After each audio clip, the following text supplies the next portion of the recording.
Hey guys, we're Adam and Vanessa, and we are Canadian. In case you didn't know, we converted our Sprinter van into a full-time camper van, and now we're traveling in the States for about 6 months or so. And we've come across some things that might be, I guess, interesting or of note for Canadians traveling in the States. Yeah. So it could be good things or bad things that we've come across. And we just thought we wanted to make a video to show you guys all of that.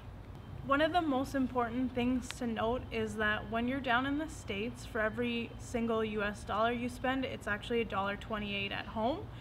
And we have an impression at home that things are actually cheaper in the States when in reality they aren't. For instance, if you go and buy a coffee at home and it's $5, you will also go buy a coffee here and it will be $5. But if you were to exchange that, it would be a little bit more back home. So that's one thing to take into consideration about money. The other thing you really want to consider is having a cross-border banking plan so you can minimize on your banking fees, because if you were to use your Canadian credit card or your Canadian debit card down in the States, you will be charged fees when you're shopping and making purchases. So if you can have a cross-border banking plan with a corresponding card or a US dollar Visa card or something like that, then you will minimize on those fees. The other thing to consider with money would be your currency exchange. So as a Canadian, there are a couple ways you can go about this. You can become part of the Snowbird Association, and the Snowbird Association will automatically transfer and do a currency exchange on your behalf to your account every month, but it's a set amount and it's once a month.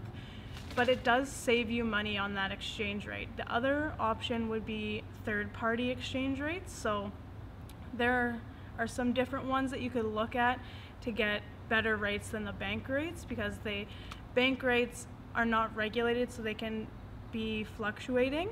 So depending on who you bank with, you might be able to get better rates if you do an internal exchange. It just all depends on what you want to do and how easy it is for you to get an exchange when you're down here. We also wanted to go over border crossings, because we know that can be a little bit stressful for people if you've never done it before, or if it's your first time traveling in a converted van or an RV.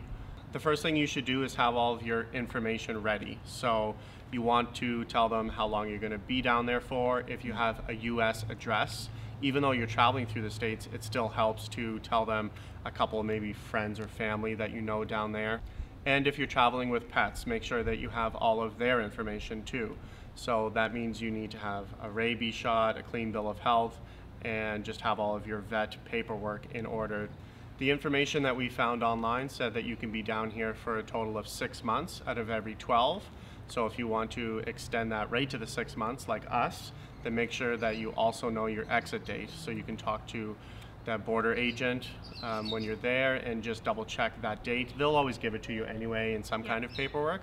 So just know that whenever you're planning your trip, so then you can exit at the right time. And if you're coming down in an RV or a van, assume that you're going to get searched. You might not, but since it's a larger vehicle with multiple passengers or lots of different compartments going on, then almost guarantee that they're going to pull you in, and it's going to take longer than you thought. Whenever we crossed, it was almost an hour by the time we took our dog out. They searched the van, they asked us a few questions. So yeah, just be prepared for that. Yeah. We also wanted to talk to you about health insurance and health coverage when you're down here in the States, and also so that you continue to be covered when you're back home, because you don't want to come down here and spend your time 6 months maybe and then get home and find out that you have to reapply for your provincial health care. So what I would suggest doing, and this is what we did, is we checked with our province. So we're from Ontario, so we checked with our province to see how long our OHIP was covered for.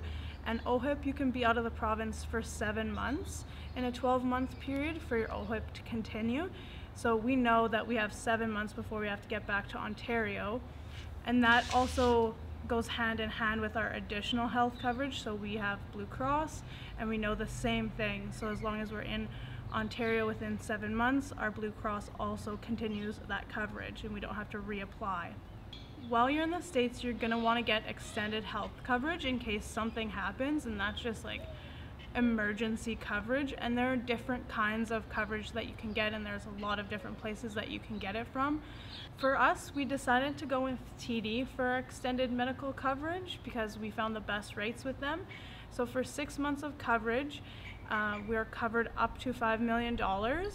It only cost us $1,240, and that was for the two of us. And that covers like any kind of medical issue that we would need: ambulance, hotel stays, doctor visits, like flights home if we had to. So we're totally covered there.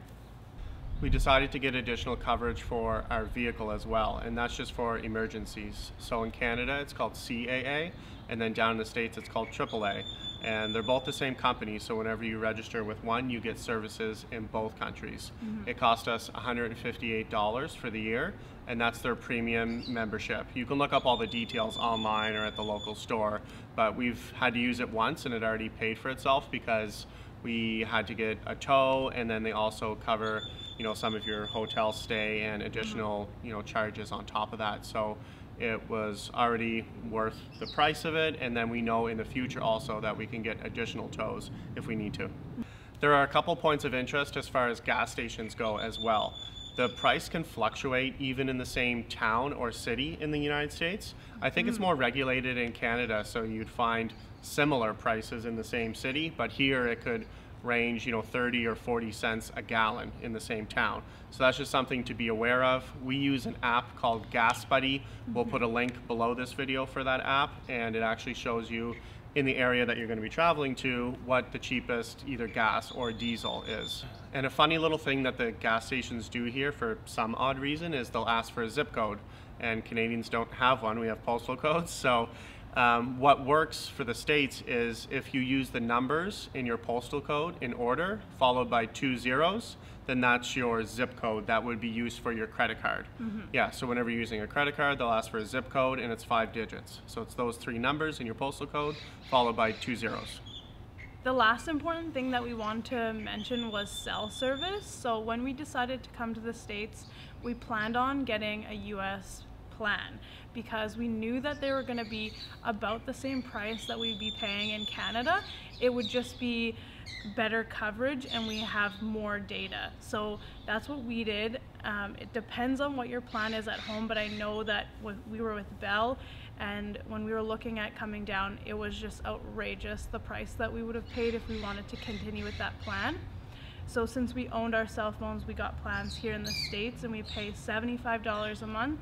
And we have unlimited data, unlimited calling, text to Canada, US, and Mexico, and from those places. So when we're back home, or if we're in Mexico, we can still stay connected with family and friends up at home. Whenever you're traveling in the States, you'll find it a little bit difficult to get good Wi-Fi. And that doesn't mean when you're in a town at a coffee shop, it just means whenever you're using, you know, tethering with your cell phone. So as Canadians, if you don't have US credit, then you have to go on a month-to-month plan, which is what we're on right now. Unfortunately, with most of these month-to-month plans, they don't offer 4G or really fast tethering. So we can still use tethering to our computer, it's just going to be slow. So be prepared to have slow Wi-Fi whenever you're moving on the road, but then when you get into towns, it will be a lot better. We also wanted to mention that not all carriers have the tethering option, so I would look into that as well if you're coming down, because it depends on what carrier. You might not even have the option to tether and have Wi-Fi. And another point too is you can look at the cell phone coverage zones. So if you know that you're going to be traveling in a certain area in the States, there could be better cell coverage with different companies. Overall, from what we've seen, Verizon is the best coverage, followed by T-Mobile, and then it drops off from there to like Sprint and AT&T. So yeah, it's something that definitely you can look into because it makes a difference. We looked at all the major carriers, and we ended up going with T-Mobile because they offered the best, I guess, rates and plan.